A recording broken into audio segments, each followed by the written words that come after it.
It is presented to a cancer survivor who truly exemplifies someone who has not only conquered cancer, but has also used his or her experience, as difficult as it may have been, to help others. So this year the award is presented to Lockie Maisonneuve. After being diagnosed with stage 3 breast cancer, Lockie underwent chemotherapy, bilateral mastectomies, radiation, and saline implant reconstruction.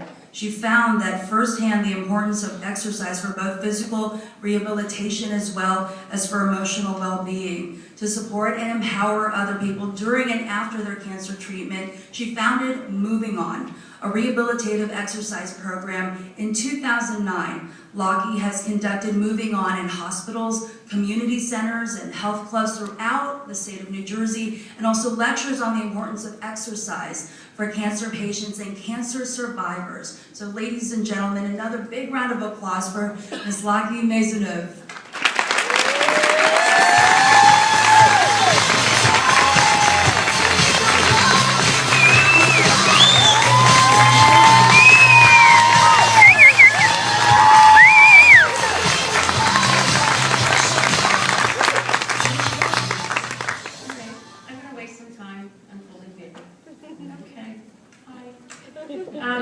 Now I can't unfold the paper. That's sort of ironic.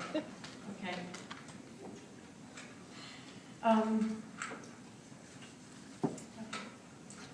At the time of my cancer diagnosis, I was a personal trainer with a full schedule.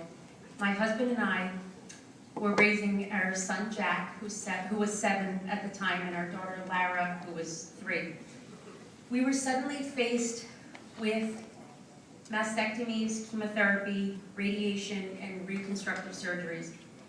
I was embarrassed to tell my clients because I felt like a fraud. If my job was to set an example of a healthy lifestyle to inspire others to do the same. And if I couldn't keep myself healthy, how could I inspire anyone? I went through treatment with the goal of being declared a survivor. Yet at the end of the treatment, when I was finally declared a survivor, I didn't feel like a survivor. I felt broken, and I alone was left to pick up the pieces. I didn't know anyone who had experienced baldness or mastectomies or reconstruction. And I found I was trying to force myself back to normal while dealing with the emotional side effects of cancer. I lost any connection I had with my body, and as a personal trainer, you sort of have to have that connection. I lost my self-esteem, and I just simply no longer felt like a woman. I was afraid to move my body, and I didn't look in the mirror unless I had to, because I didn't recognize the person staring back at me. It was around this time that I learned about a certification for trainers to work with people who had had cancer. I got this certification, and I found my way to pay it forward. I wanted to support cancer patients through their transition from patient to survivor. I was going to be the one who was there for them to help them pick up the pieces. The Moving On program is a rehabilitative exercise program for breast cancer survivors. Although the class is about regaining flexibility, it has become a space of transformation.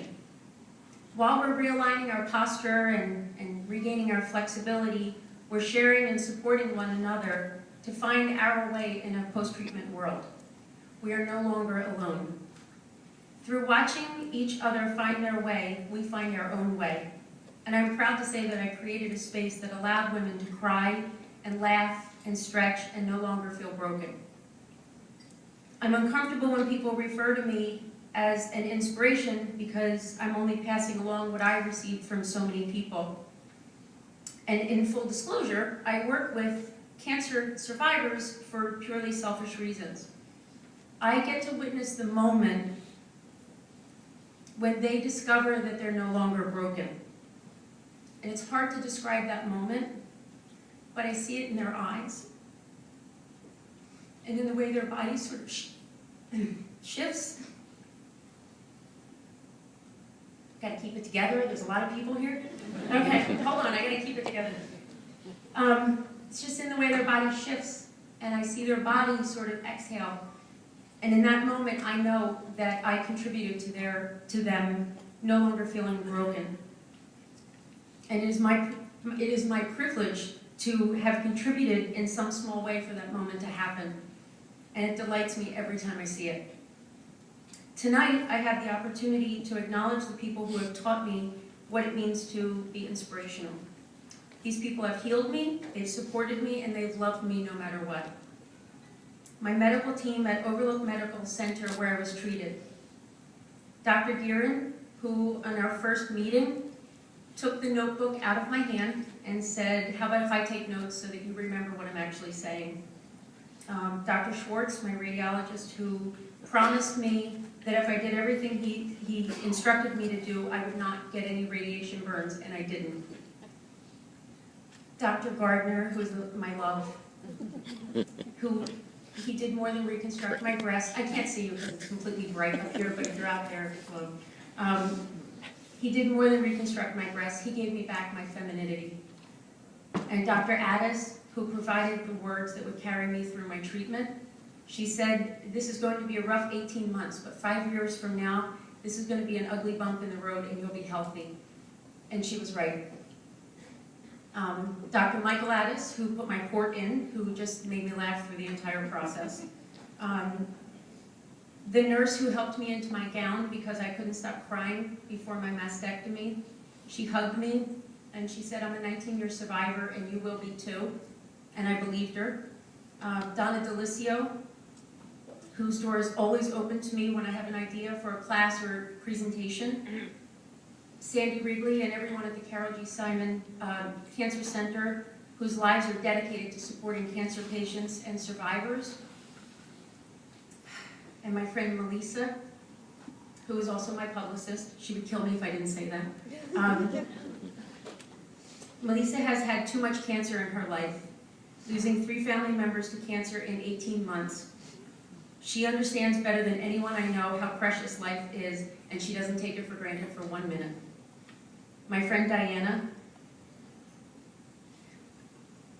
she's one of those people that you want to be there to bear witness on the day when she realizes how truly amazing she is. Andrea and Judy, who are my new friends that I am so grateful to have in my life. Debbie and her husband Michael. I met Debbie in my Moving On program. She quickly went from being a participant in my class to being my cancer sister. I love her husband Michael because when he tells a story, and he has great stories, he's able to sort of weave his Brooklyn accent in and out of each story. And I appreciate that. My children, Jack and Lara, who couldn't be here tonight, but they are my inspiration, and they taught me to love unconditionally. The American Cancer Society for naming me for the nominating me for the Luster for Life Award recipient. I am humbled and I am forever grateful and I really appreciate it. And finally, Jean, my husband, who again, I can't see you because the lights up here are very bright. You taught me what family is. You're the one man in my life who's been there no matter what. And you are my rock, and I love you, even though I can't see you. So, thank you.